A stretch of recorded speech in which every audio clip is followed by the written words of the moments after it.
Right, yeah. My record's 8-2 in standard MMA fights. This will be my first tournament, like you said, where it's 8-man, 3 fights in one night, you know, going for the glory. But it sounds like a lot of fun, that's for sure. You know, it's chess over checkers, really. With a regular fight, you know, you can be explosive, powerful, and put your opponent away, and then, you know, you're done for the night. With this kind of a tournament, you've got to be a little more strategic. I love to hit. I'm more of a stand-up kickboxing fighter. I'll grind it out with somebody, you know, get in your face. I've gotten three fights by submission because they'll, you know, try to take me down in lieu of getting hit, and you know, I can submit people a little bit as well, but I'm going to try to show a little bit of everything in this. I think the first person will get, you know, a quick submission, second person will get a little bit more of a fight, and then the third person's getting knocked out. Dude, that's the greatest feeling in the world. That's why I do this more than once. The first time I got in there, I was lucky enough to have a brutal 2-round fight. Both of us were big guys, out of shape, just swinging for the fences, and I ended up getting the win.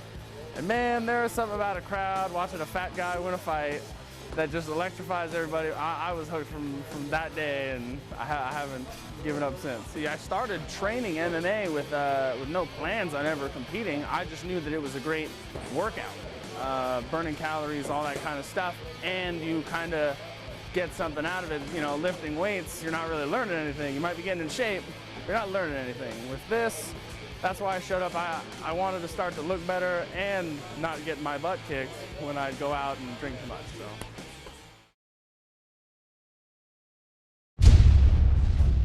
As opposed to somebody that's cutting from like 225, 230, I only have to cut a few pounds to be comfortable. I'm going to have more energy than somebody that's going to have to cut a lot of weight, you know, and that's definitely going to be an advantage. I'm not going to be dehydrated. My cardio is going to be a lot better. So. I started wrestling when I was 4. When I got introduced into MMA, I didn't know anything but wrestling. I started training with the Wolfpack. I've actually trained in almost every gym in the state of Alaska. Started training with the Wolfpack. They introduced me to Brazilian Jiu-Jitsu. Trained with Julio for a while. We kind of ran a gym together, and ended up at Gracie Baja, where I learned more ground stuff, and then took an interest in the Muay Thai kickboxing, and that's recently become my forte. I kind of like to kick people in the face, so it's a lot of fun. You know, I stand at 6'4", so my limbs are a lot longer, and if I'm not comfortable on the ground, I can keep somebody away from me. You know, just jab them, and leg kicks and stuff like that are kind of like a jab.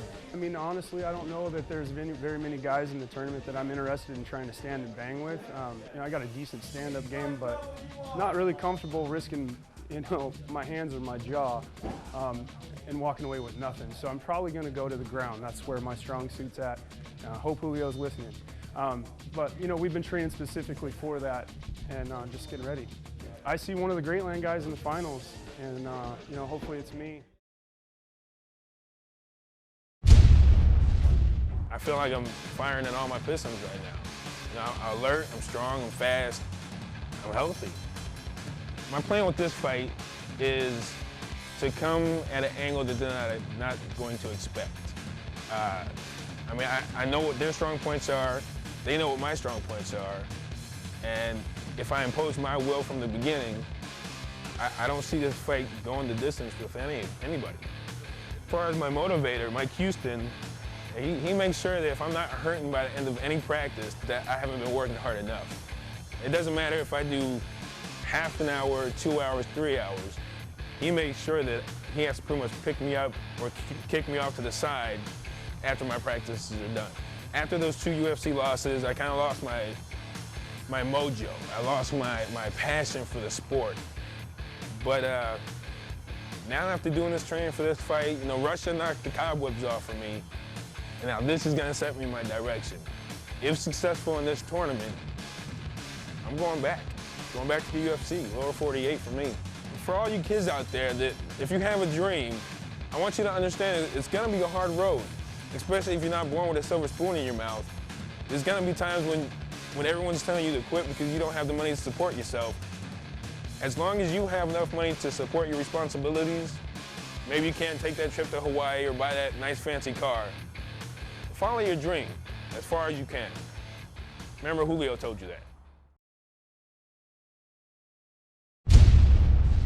I won't bang, I will cut angles and be precise with my striking when it counts, and then if I see an opportunity to take it down, I'll finish them quickly on the ground because I'm not trying to be in the octagon as long as I possibly can. It's about getting in and getting out safely and with as much cardio as I can spare. I don't like to have a strategy, I go with the flow. I like to strike, so my strategy is to stand. If I don't like that, I'll take it down to the ground and I'll find a way to win. My strategy is to go with the flow. I think that's the best strategy, because if a strategy goes wrong, some people, that messes with their head and they don't know how to react off that. So I just go with what I'm given. Was taking a lot of protein and lifting a lot more into my workout regimen, which I put on a solid 10 pounds, and I feel good, a lot stronger. I like this weight class. I feel heavy, not as flexible, but I've been working a lot on that and plyometrics.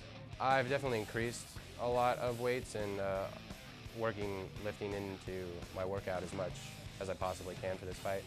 I've never been a big lifter. I like to do a lot of body weight lifting, so I'm strong at my weight.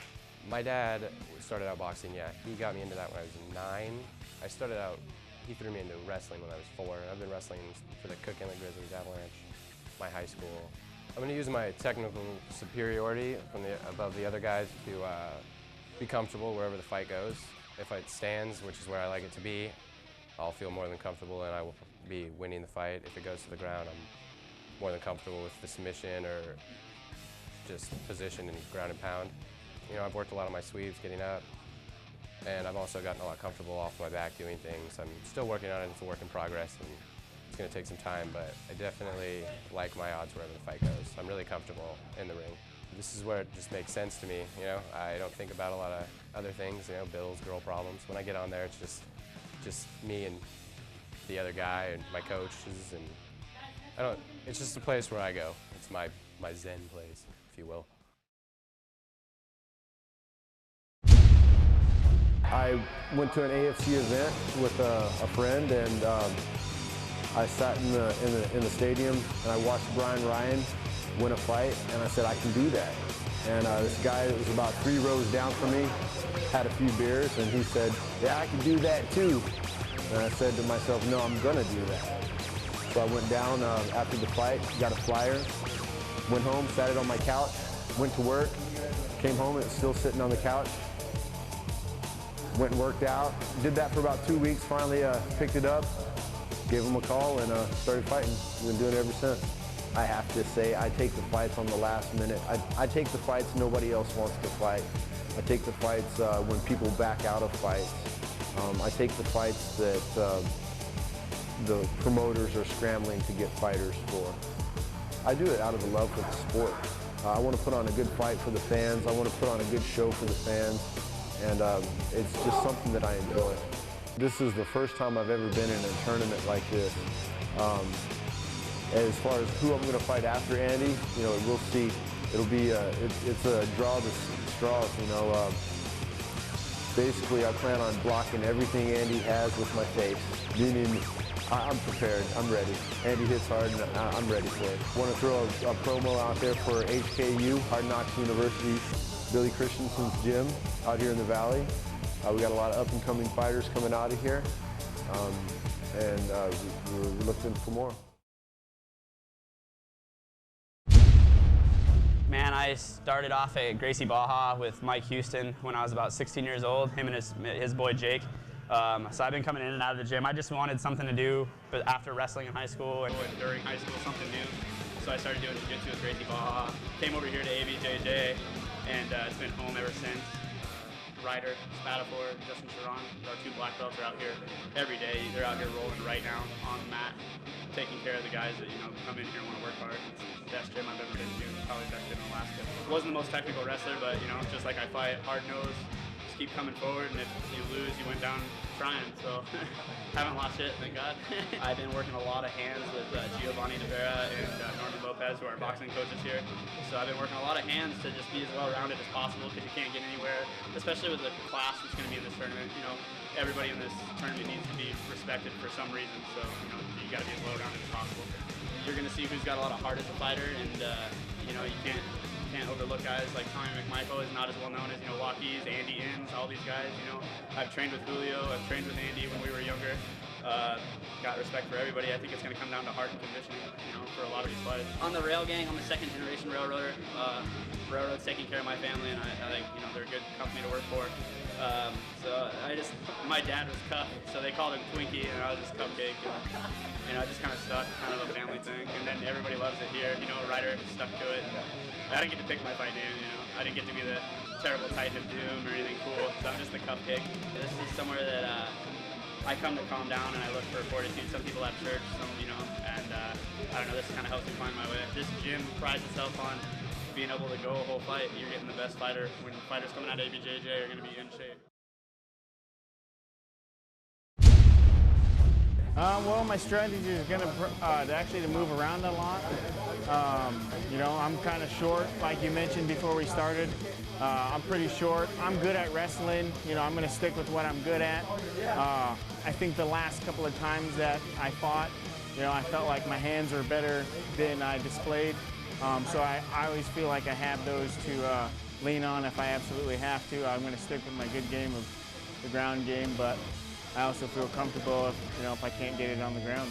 If I had to think about it, whether there was $5,000 or not, I would still want to be in this tournament because, you know, these are considered the 8 top guys right now at this time. I think there's other top guys that aren't fighting in it, but right now you got 8 tough guys that have fought before, and you know, so they're no beginners.